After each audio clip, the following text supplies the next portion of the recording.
Sorry. Firstly, thank you very much to the Institute of Architects and the Board of Architects for asking me to speak today. And Bob, thank you very much for your thoughtful and thorough context. While you're doing your PowerPoint, I nicked a couple of your slides. Apologies for that, and they will appear here, but that's really for continuity. I'd also like to say I started as an architect, and working with Bob, I've been infected by planning. And I think it's fantastic that architects and the Institute is getting more involved in the city. The built environment is all about the city, and we need architects to come to Parramatta by train, car and all the rest of it and get involved. I think it's taken too long for that to happen. I've been asked to try and set out an international context, and given that this topic of cities is so broad, any view of what's relevant to us internationally, in a sense, is a personal view, and it's limited by what each of us actually knows about the rest of the world. So in some ways, I think what I'm showing is a personal view, and it's a narrow lens in some ways. And I hope you challenge it this afternoon when you ask questions, disagree, and all the rest of it. Just to start, in 1978, in a book called Planning Sydney's Future, Peter Sperrett, Christina DeMarco, it's a book Bob Meyer recommended I read actually, they describe Sydney as a city in which enthusiasm for expanding the metropolis exceeded interest in improving it, and I think that's been with us for a long time. I think also in Sydney we're obsessed by numbers. You've heard a lot of numbers today. If you listen to people in Sydney, how much is your house worth? How much is Sydney going to grow? As we keep being reminded with these numbers, Sydney is projected to go from 4.6 to 7 million people by 2051. And most of the plans that you've seen focus on numbers and targets. Big Sydney. I'm wondering if we should try and imagine Sydney as a metropolitan city with more people as we grow, but with better parks, better transport, better jobs, and perhaps more things to do. In the 25 minutes that I've got, and I'll be shorter than that and you'll get to morning tea on time, I'll try and set out an international context and consider what it reveals. I'm not sure we just take things and apply them, but I think it does reveal things. I think the question is what cities are relevant to us, a seemingly small city far removed from our neighbours. And while we might think of Sydney as small compared with cities in our region like Shanghai or Singapore, there are only 9 cities in the United States that are bigger than Sydney. Sydney is also one of the fastest growing cities in the developed world. Our growth rate is 3 times that of China. So what sort of context do we sit in, and how is it relevant to us? Are there international city models or benchmarks that we can learn from or apply?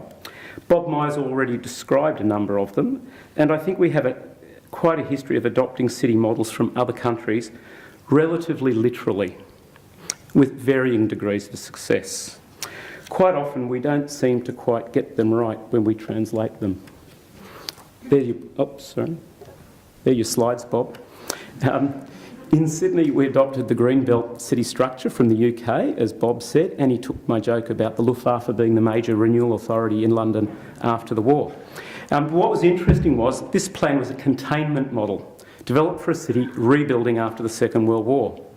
So we adopted a reconstruction model and adapted it to a city on the other side of the world that was growing rapidly, not rebuilding.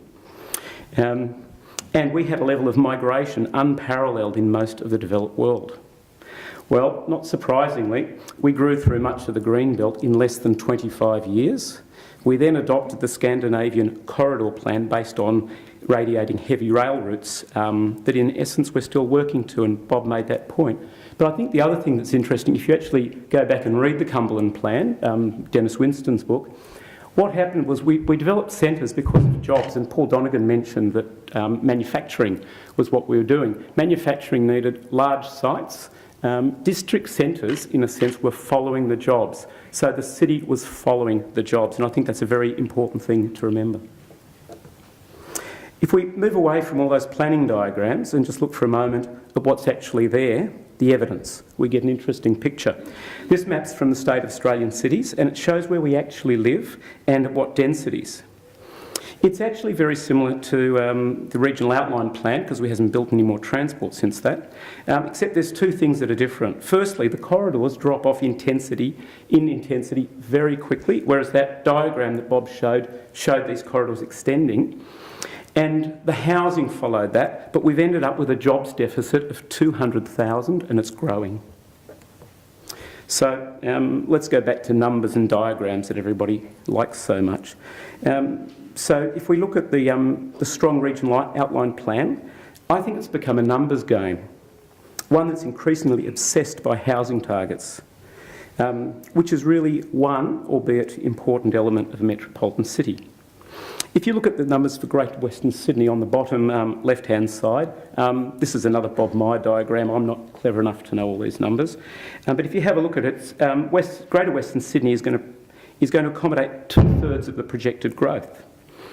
Where are the numbers for universities, art galleries, and most importantly, jobs? The things that make the city better, not just bigger.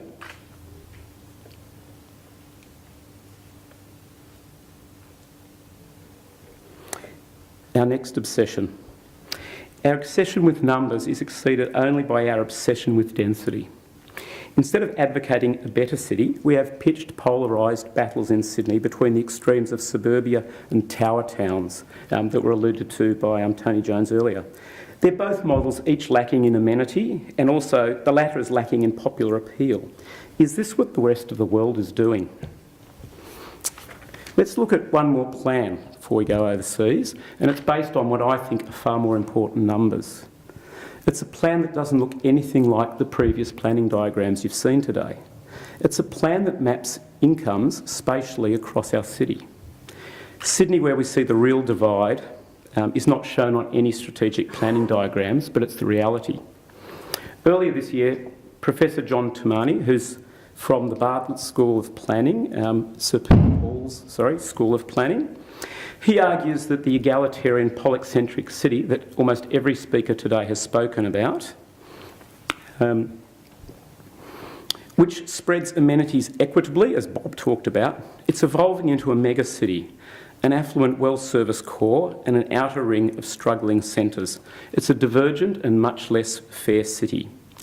So Bob, the Lord Mayor this morning, Lucy Turnbull, all talked about the polycentric city. I think it's under threat, and I think Paul Donegan today has alluded to that, because we followed the jobs that were manufacturing, now we're following the jobs that are not manufacturing. I think this is today's question about Sydney and where we're going. It's a very serious question.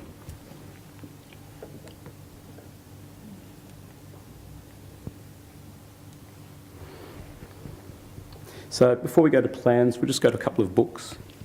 So the concern that's been expressed in the UK goes well beyond that. It's being examined internationally by economists who are increasingly interested in cities, probably more so overseas than Australia. And they're writing about it. I think two of the most arresting books are The New Geography of Jobs by Enrico Moretti, an economist from Berkeley, who's raising alarm bells about increasingly divergent cities. He's questioning the better-known works of Richard Florida and the so-called creative classes, as well as Ed Glazer and his triumphant city. Susan Feinstein of Harvard argues that economics has eclipsed social justice and fairness in city planning. And I think people like Paul Donegan, talking about the economics, the realities of the city and social justice are very serious questions that we need to try and think about. This is a slide you won't be able to read any of, but you can go to the website, so that's all right. So we have to plan for growth. It's undeniable we're growing, but I think we're growing in a context. So what numbers do other cities look at? And this slide that you can't see is from PricewaterhouseCoopers' annual report. It's called the Cities of Opportunity. And what they do is they benchmark New York for New York government, the city, to see how the city's performing in the context of other global cities. But the columns at the top are not just housing, they're intellectual capital, technological readiness, transport and quality of life. And Sydney is one of the cities they benchmark, and you can actually see how we're doing in different areas. So I think that perhaps other cities measure things in a richer, more complex and perhaps more meaningful way than we do. Perhaps the best and most enduring book on cities is the one with no plans and no numbers. Just a journalist like Tony Jones with insights into the physical aspects of cities that make them good places to be in. A book about qualities rather than quantities. So we'll return to the present. So what about cities like New York that will add 1 million residents over the same time frame that we will in Sydney? While they must also plan for more peoples, Plan NYC has objectives beyond numbers. What makes a city better as it gets bigger? Maybe we should adopt this thought rather than another overseas planning diagram. Apologies, Bob. Alex Washburn, who was the former head of urban design at New York City under Amanda Burden, proposed less a plan diagram for the city, but a framework where design, politics and finance are considered and contested in a transparent process. This image from his book has Olmsted, the designer of the public domain, Jane Jacobs, the political and community activist, and of course Robert Moses, the planner, developer, builder, illustrate the relationship. Cities, argues Washburn, need all three elements rather than planning diagrams. Imagine Moses without Jacobs. No Greenwich Village. Fifth Avenue would have rammed right through Washington Square Park, a bit like Bob's drawings of Balmain and those other places in Sydney. But to be fair to Moses and Tony Abbott even, those people put freeways in because at the time of planning, the average person could just afford a car. And if you look at the plan of New York, all the amenity was on Long Island and the wealthy lived on Long Island. The average person couldn't get to that amenity. Moses put in a lot of parks and he put a ring freeway around Manhattan so the average person could get to the parks on the weekend like everybody else. So that's where a lot of that thinking came from. So we need to think carefully now, what are we thinking about that might not be such a good idea in a few years' time? New York Plan also does deal with numbers, but to a purpose. And the high line here that you'd all know is known as a piece of infrastructure landscape. But I think what is possibly well less known is the planning strategy that underpins it. So the floor space cross-section I'm showing you here shows how the privately owned piece of city, because the High Line is not developed on public land, it was transformed into public space by combining design, finance, politics. It's a new place with significant new investment, and those receiving sites have added something like $9 billion worth of investment to the city. It's part of their strategy for the city. Rather than diagrams, arcs and arrows of diagrammatic plans, Plan New York City includes detailed plans mapping the quality of open space to forensically identify the areas of need and improvement, as well as maps identifying housing intensification related to improvement. It's a plan to make the city better as it gets bigger. Their thinking is strategic and fine-grained as well, and our strategies need to do both, and I think that's one test of whether what we're doing is good. The table here comes from the contemporary plan of Chicago. It tracks the changing clusters of job types. So rather than just drawing centres and circles and saying, come on jobs, come to this centre, it's actually tracking what types of jobs are emerging, what's clustering, what has a relation to what. It's detailed data, it's describing trends. How many of our strategies provide detailed breakups of these sorts of jobs in our city? Perhaps the most relevant metropolitan region to us in Sydney is the San Francisco Bay's region plan. It's a metropolitan city with an off-centre CBD like Sydney and a series of centres. It's also a regional plan, and Lucy Turnbull mentioned today the gap between local government and state. Well, the geographic unit of the economy is the region, and that's what our plans should be. These plans map open spaces and resources in great detail, just like the New York and Chicago plans did. And the map on the right, again, is hard to see, but you can go to their website. They've plotted the high-value jobs spatially, detailed evidence like the Chicago plan. So those areas that are darker blue is where the high-value jobs are. Now, that's quite a difference to diagrams with strategic centres. If you Google the various areas here, you'll notice each cluster includes at least one university, other learning institutions, usually several, as well as major hospital research institutes. So compare that, as I said, with our strategic centres. Sorry, this hasn't come out well. But what we tried doing was just, why don't we try and draw Sydney like the San Francisco plan? So what we put together here was just mapping all of the natural resources of Sydney. And then we just overlaid it with the roads and infrastructure. And then we started mapping all the transport that's already there and what's planned. And then what we did, and this is very crude, but we just mapped the high-value jobs. And what comes up, and because this is LGA wide, it's not very fine, but you see the Sydney City comes up, North Sydney comes up. Parramatta comes up because of Westmead. Westmead Hospital, Parramatta CBD, all these different things come together. There are something like 1,000 scientists at Westmead, second highest number of people with PhDs. These things are attracting people. Liverpool comes up because of Liverpool Hospital. So at a finer grain, we can start mapping centres, clusters and corridors. So if we take Parramatta, we've just started a drawing mapping out Westmead, Parramatta, UWS, but also, as Bob said, Sydney Olympic Park and roads, which starts to come together as a district. From that, we've started looking at other opportunities, and people like David Borgia, who's speaking today, is very, very passionate about identifying the opportunities and places that will attract people and jobs.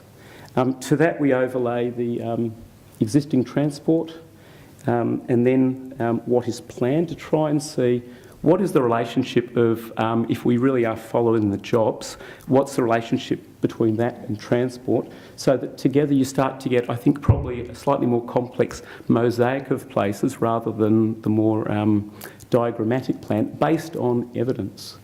And if we come back to Sydney, which again should be a greater regional plan, not just Sydney City, we should start to draw a serious plan for Sydney, from the Sydney Basin extending along the coast to places of high amenity, places like Newcastle.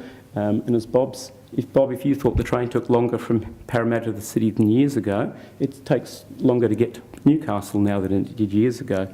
What we should be doing is looking at reducing the times between the key areas along the coast. Then we add Greater Western Sydney Airport, as Bob said, to create a bigger, better and fairer city. And that, I think, would be contemporary world's best practice. Thank you.